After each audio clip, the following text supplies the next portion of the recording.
Pathophysiology की अगर generally बात करें तो सबसे पहले हम देखते हैं इंसुलिन के बारे में थोड़ी सी। Insulin is the principal hormone that regulate the uptake of glucose from the blood into the cell of the body. जो हमारा इंसुलिन हार्मोन है ये ग्लूकोज के अपटेक को जो है रेगुलेट करता है हमारी बॉडी में, स्पेशली लीवर में, एडिपोस टिश्यू में एंड मसल्स में। जो ग्लूकोज का रेगुलेशन है वो मीन्स ग्लूकोज का जो अपटेक है उससे रेगुलेट करता है स्मूथ मसल को छोड़ के।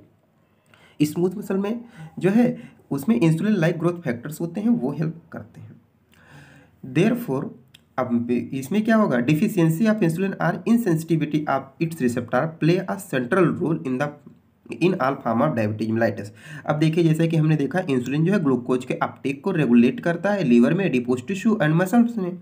तो अगर हम देखें तो इससे क्या होगा, अगर इंसुलिन की कमी हो जाएगी तो ग्लूकोज जो है मसल्स में नहीं जा पाएगा, एडिपोस टिश्यू में, लीवर में, वहाँ पर नहीं पहुँच पाएगा क्योंकि इंसुलिन ही वहाँ तक पहुँचाता है कन्वर्ट करके अदर फॉर्म में।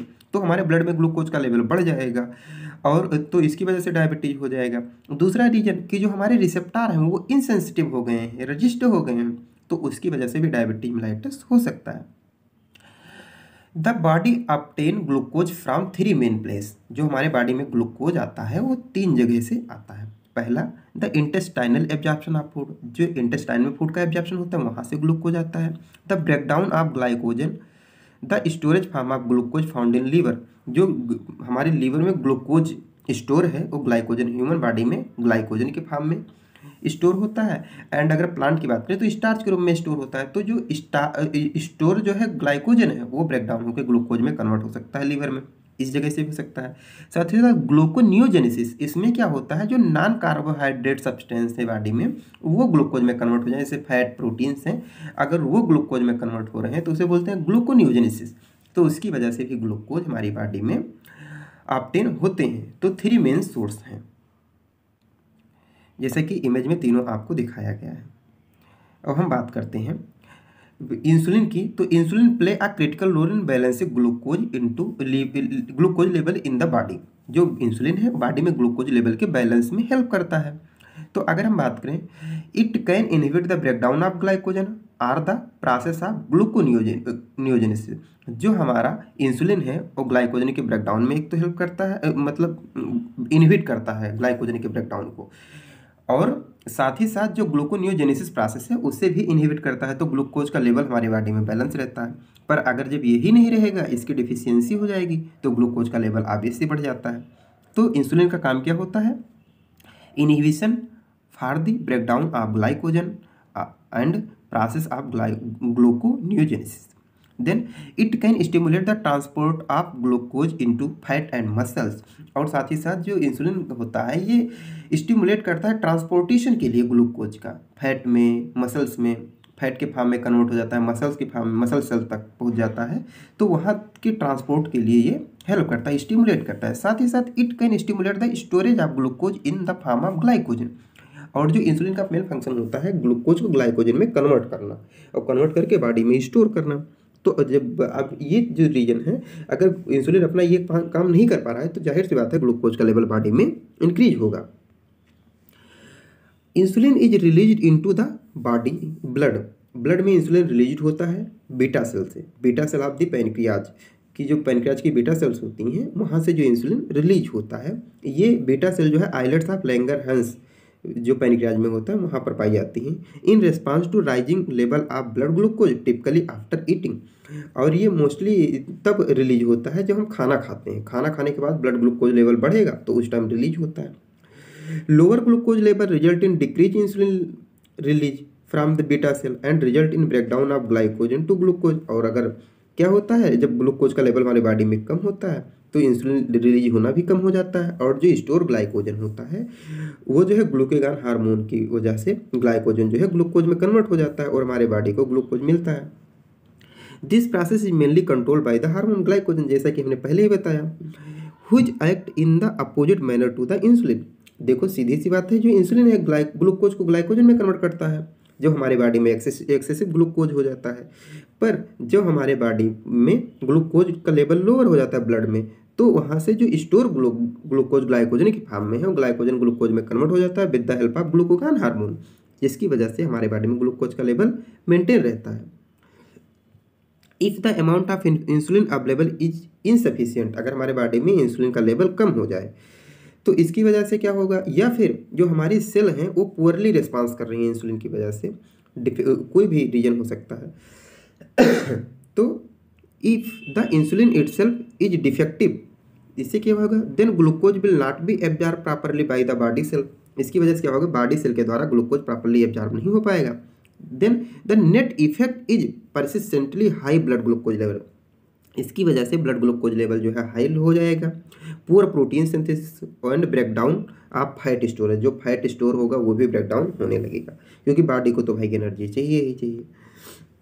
Then when the glucose concentration in the blood remain higher over the time, अगर लंबे समय तक ब्लड में ग्लूकोज का लेवल हाई रहता है, the kidney will reach a threshold of reabsorption, तो अब किडनी की भी एक क्षमता होती है एब्जॉर्ब करने की, तो बार बार वो ग्लूकोज को एब्जॉर्ब कर रही है, तो जब उसका थ्रेशोल्ड लेवल पहुंच जाएगा तो उस कंडीशन में ग्लाइकोसूरिया हो जाएगा, मीन्स हमारे जो यूरिन में ग्लूकोज आने लगेगा, ग्लूकोज का लेवल यूरिन में देखने को मिलेगा, शुगर का लेवल देखने को मिलेगा।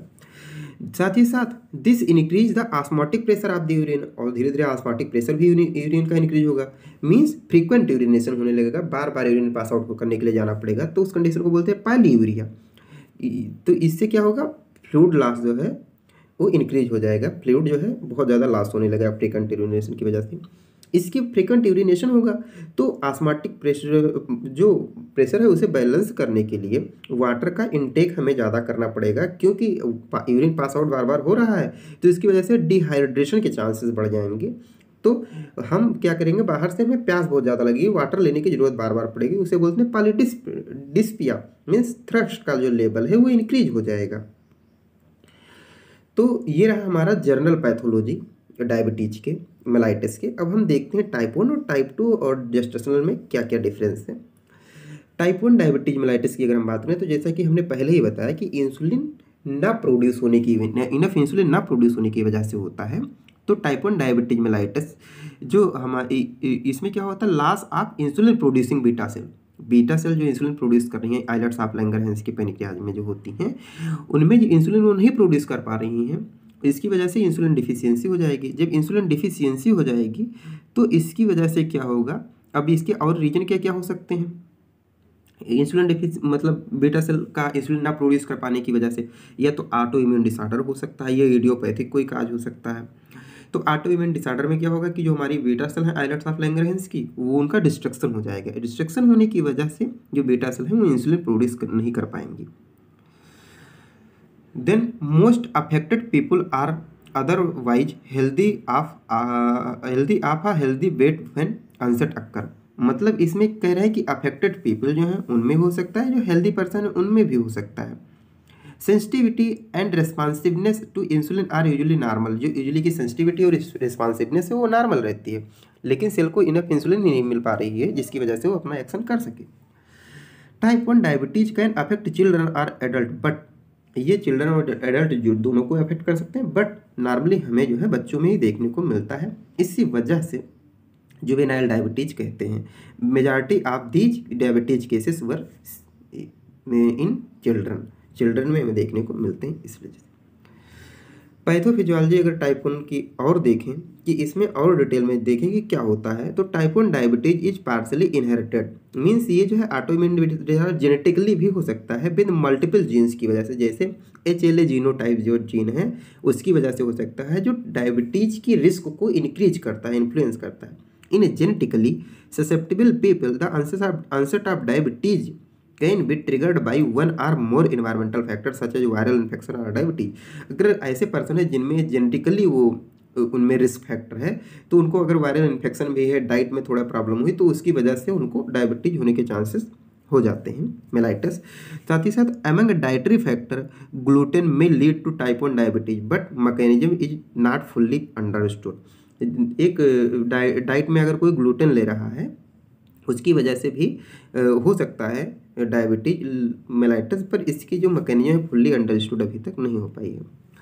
अब हम बात करते हैं टाइप 2 डायबिटीज मेलाइटिस की।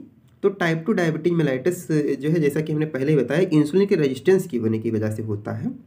तो the defective responsiveness of body tissue to insulin is believed to involve the insulin receptor. जो इंसुलिन रिसेप्टर होते हैं वो रेजिस्टेंस हो जाते हैं इंसुलिन के प्रति, इस वजह से इंसुलिन का अच्छे से एक्शन नहीं हो पाता है, इंसुलिन अपना एक्शन अच्छे से नहीं कर पाती है, क्योंकि रिसेप्टर जो है रेजिस्टेंस है इंसुलिन से। In the early stage of type 2 the predominant abnormality is reduce insulin sensitivity, और टाइप 2 में इंसुलिन की सेंसिटिविटी जो है रिड्यूस हो जाती है इस वजह से। तो इसमें जो प्राइमरली रीजन इसका है, प्राइमरी काजेज हैं वो लाइफ स्टाइल फैक्टर्स हैं और जेनेटिक फैक्टर्स हमें देखने को मिलते हैं। A number of life style factors, जैसे कि हम देख ओबेसिटी, अगर कोई पर्सन ओबीज है या फिजिकल एक्टिविटीज नहीं कर रहा है, जिसकी पुअर डाइट है या स्ट्रेस ले रहे हैं, तो उनमें ये चांसेस होते हैं टाइप 2 डायबिटीज मेलाइटिस के। साथ ही साथ जो डाइटरी फैक्टर्स हैं also influence the risk of developing type 2 diabetes mellitus, जैसे शुगर स्वीटेंड ड्रिंक। कोई पर्सन ऐसा है जो बहुत ज़्यादा स्वीट ले रहा है, डाइट में शुगर ड्रिंक ले रहा है, उसमें भी बहुत ज़्यादा स्वीट है, शुगर है, तो उसकी वजह से। साथ ही साथ type of fat in diet, किस टाइप के फैट डाइट में ले रहे हैं उसकी वजह से, जैसे कोई सेचुरेटेड फैट ले रहा है तो उसमें रिस्क जो है इंक्रीज हो जाता है। Poly unsaturated and mono unsaturated fat अगर कोई ले रहा है तो उसमें कम रिस्क होता है डायबिटीज होने के। Eating lot of fried rice अगर कोई ले रहा है आल्सो में increase the risk of diabetes, अगर कोई ज़्यादा चावल खा रहा है तो, और वो बीच पर्सन भी है तो उनमें चांसेस बढ़ सकते हैं। A lack of exercise is believed in 7% causes of the all cases.